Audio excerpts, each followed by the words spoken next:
Ladies and gentlemen, boys and girls, aliens both foreign and domestic, welcome to the exciting F-Zero Grand Prix, featuring that gamer of gamers, the guru of the playthrough, the Chad of the D-pad. He's polar on the controller. He's none other than the Venerable Awlthumbs. That's right, and he is looking to break into the master class for the final series, the King series. He's already vanquished the Knight, the Queen, and now he's hoping to tackle the King and unlock mastery on all the different levels. This is the only obstacle that still stands in his way, and once again, as before, he is using Samurai Goroth's Fire Stingray, also known as the Petrol Abysmal, and we actually have sneak footage. We had a sneak peek of some practice laps that Awlthums is running, so we're going to get a sneak peek of the kind of level of caliber of play that we're going to see here today. Let's go ahead and roll that footage.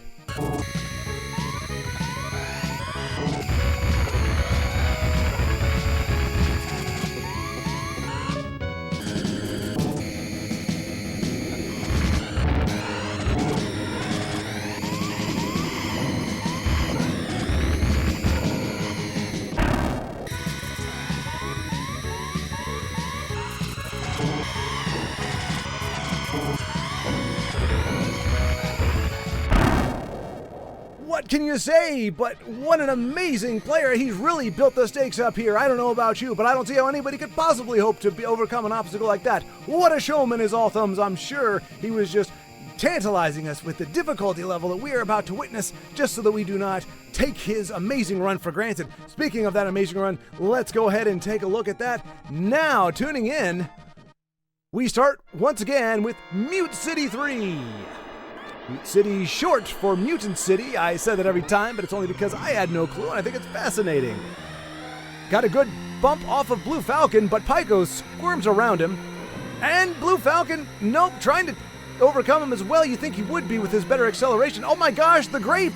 Grape number 1 passes Awlthums, who seems to have been taking a more lackadaisical approach to this, carefully scouting out the mines that are on this particular course. Yes, this is why they call it the King League. It is difficult on every single way, from everything from Mute City upgrades all the way to the final course, which is Firefield, a dangerous and treacherous course.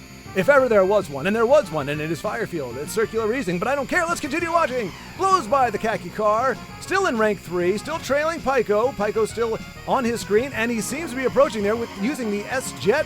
He has overtaken Pyko faster than I could even commentate on it.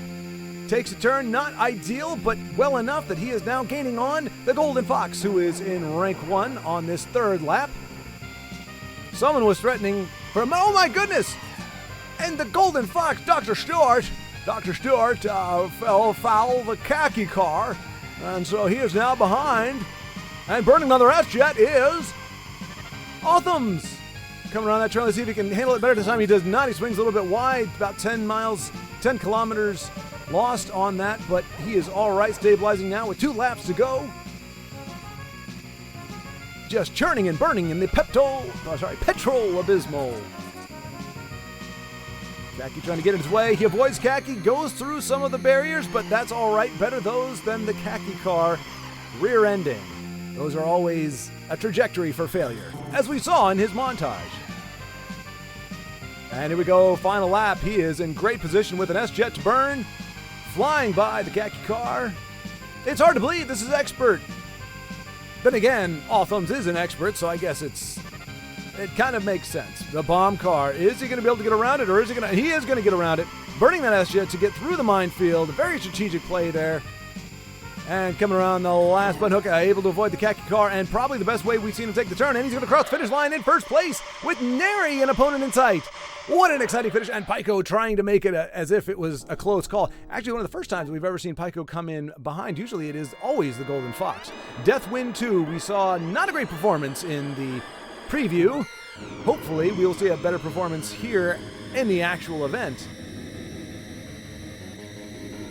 Awlthums only getting 1 bump, but it has set him in good stead. Is it the Grape car coming to overtake him, or is it Pyko? It is Pyko, that daft, crazy little alien, not wanting to be left behind. Oh, and Awlthums making it easy for him to catch up by missing that boost. Deathwind 2, as you remember, Deathwind 1 was just a complete oval, and that gave Awlthums some trouble, or at least it appeared to the untrained eye, as most of us know that he was just doing it for showmanship. But this, of course, actually has a lot more twists and turns. The strategy here is you have to ride that brake. If you do hit the boost, you want to ride that brake as hard as you can. Otherwise, you will be sent careening like that in a ricochet that is more than likely going to leave you devastated. And a great move from Awlthums, hitting that S-Jet at the right moment, nailing the boost, and he is on his way to a first place finish on the first lap. And what a fantastic display of timing and patience from Awlthums, which is crazy considering that this entire... And there he is riding that brake. He's taking that boost, letting it do crazy things to his speed for the most part, but then hitting that brake to make sure he doesn't just go crazy off the walls. He does have the best armor in the game. Oh, and Blue Falcon jabs him right up the tailpipe, hitting him in the afterburners. A little bit of payback, perhaps, for all the times that Awlthums has made him taste afterburner. But using the S-Jet prematurely, what some might say, Awlthums is able to regain his lead and put some distance between him and his pursuers. Oh, he's getting a little banged up there, but as you can see, his power level is not really decreasing all that much.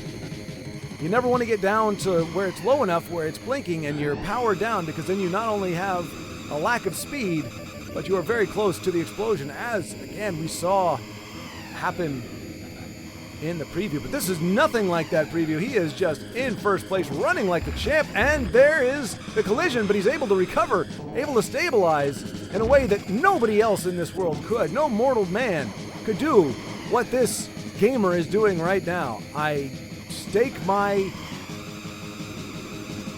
And he crosses finish line in first place. Deathwind 2 conquered. Not a problem. Nary a issue. I got something in my throat. Here we go. Port Town 2. Again, a more complicated and diabolical version of the original. And while Awlthums got a great bump from Falcon and Pyko. Oh, and another one from Falcon. Clearly, you thought he missed the ramp by accident, but he did it on purpose just so he could get another bump from Falcon. Another strategic play that just baffles the greatest minds of our time, such as mine. Did not understand, did not see what he was doing until his plan finally paid off, and we saw. He's now put him in right position. Pyko with slightly better acceleration, slightly less of a body on his Wild Goose. And right now you might say that this is a Wild Goose chase as Awlthums pursues the Wild Goose. You might say that he's chasing him.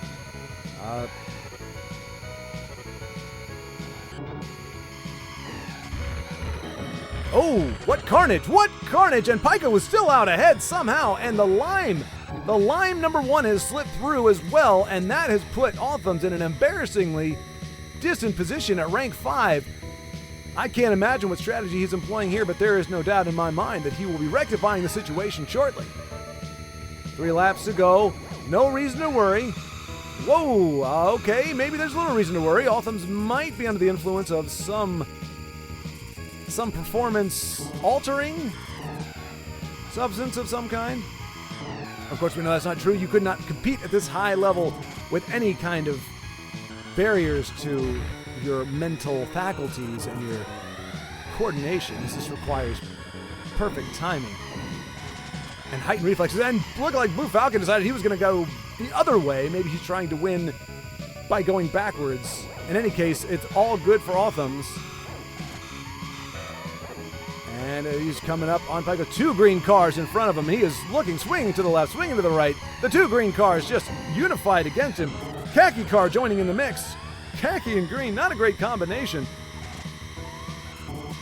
Of course, we know Awlthums just has to finish above rank 5. Rank 5 is safe. So rank 4 right now, he will go on to the final lap if he's able to maintain this. And there he goes, using the S-Jet with great strategy. We saw the patience that it took for him to hold off on that. And with that, he is going to pass Pyko, it looks like, on the ramp.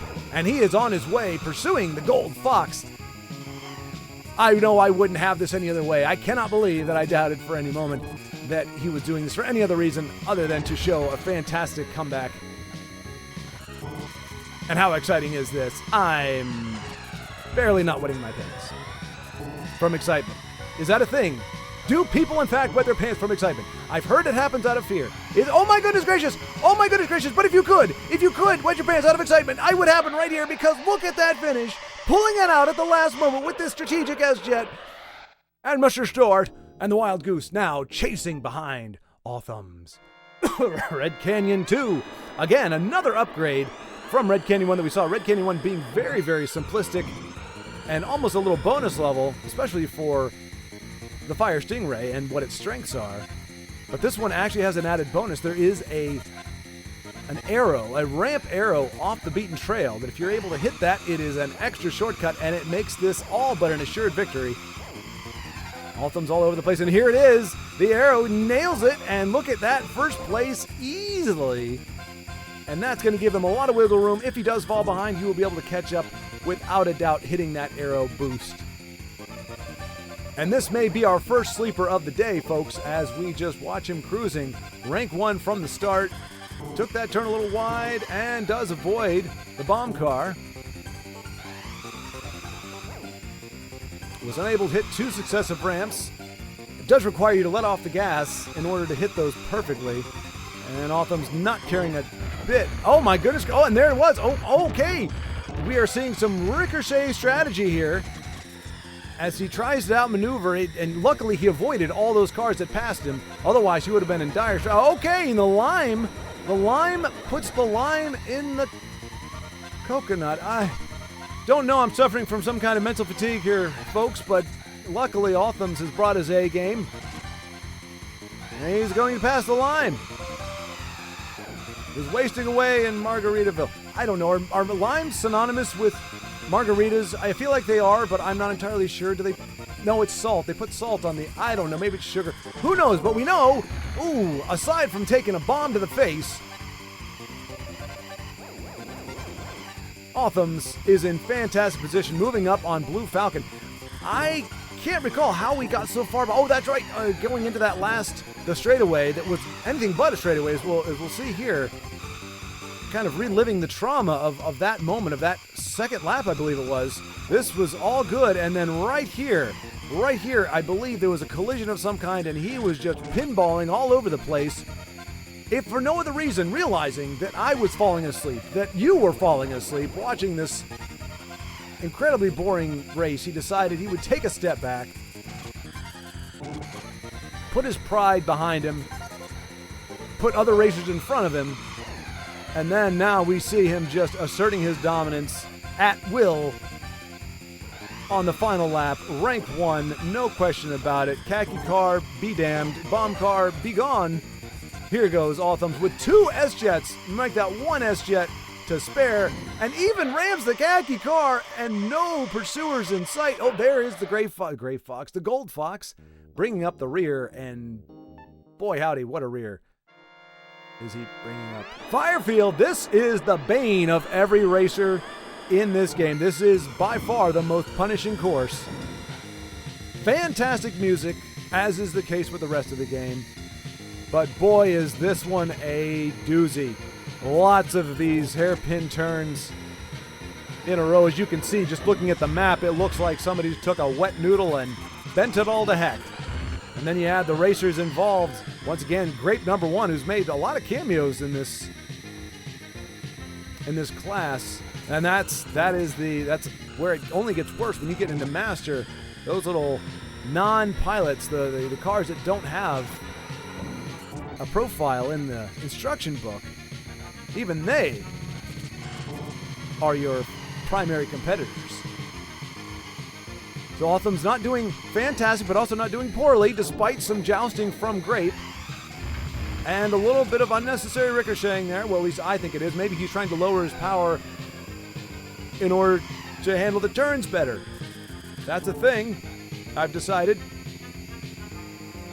But this really is a nightmare of a course, folks, and we might see several attempts made by Awlthums to conquer this. Although he's not looking too bad right now. His health is not great, but it is not in dire straits, bearing in mind he still has at least 3 laps left. Save 10, save 7, save 5, and save 3. That's 4 laps left. I can't count. Who cares? still, rank 3 is a win.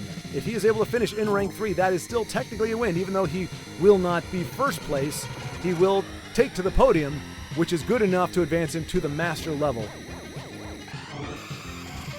And there we go, using that boost to great effect. As you can see, there is a trade-off. You do get a little bit of energy, and you do get a boost, but you do lose immediate placement. You don't want to be using that on the last lap because it will set you behind, and you won't catch up until the race is over. So Awlthums is going to have enough distance between him, or he's going to have to be in the lead going into that turn. Otherwise, he is really and truly screwed. Really and truly. Hello, bomb car. Not the biggest concern on this treacherous track. No real challengers coming up behind Awlthums, but also not really gaining on the leaders. Again, knowing that he only needs, and there we go, we see the strategy of keeping the turn close. He does get an extra car, so he will have another Fire Stingray in order to throw at the game if he is not able to finish in the top 3. But it looks like he's pretty secure with 2 laps to go and 2 S-Jets. And really no pursuers. And even we are seeing now, is he going to burn? Yes, he is burning an S-Jet to catch up to Blue Falcon, who probably thought that he had this race second place all wrapped up because he's a cocky, arrogant turd muffin. And Awlthums said, "Oh no, sir. Eat my afterburners. Please, actually, no, don't go buy them. Eat them, please." Like, ran the car, you're in your vehicle into the back of my afterburners, if you would. And he does. He obliges. Blue Falcon foolishly takes the bait. And for the first time, Awlthums was in second place. And there, as you see it there, folks, as you see it there, he's going to need to be, he's not going to be able to use that burst of speed on this last lap. He's going to have to be firmly in first, second, or third place going into that last turn. And it looks like he is gaining on Mr. Star. Maybe past the khaki car. He does have one more S-Jet to burn as he overtakes the Gold Fox for the first time, avoids the bomb car, makes the Golden Fox cram himself into the afterburners of the Petrol Abysmal. And Awlthums in a fantastic position. His power is running dangerously low. Pretty soon he's going to be powering down, which means he won't be able to reach top speed. But it looks like it's all academic because he has got one turn to go with an S-Jet to burn. And he's going to burn it, passing the bomb in the khakis, and he finishes first place! First place! Amazing! Amazing! Astounding! Even me, understanding the true prowess of this player, did not expect a first place finish in Firefield. And if you were honest with yourself, neither did you. But we were all proven wrong. We were all proven fools by this amazing, stunning racer. Wherever he is, he must be just living his best life. That's all I can say. There's no question. You can't have this much skill, this much dexterity, this much prowess, and this much showmanship and be anything less than incredibly and completely satisfied with your life. Am I right? Okay. And there it is, folks. There it is. Awlthums has now broken through Master in Knight, Queen, and King. If the demand is there, if there are enough interested eyes, if there's enough audience tuning in, he will tackle all 3 classes in Master difficulty.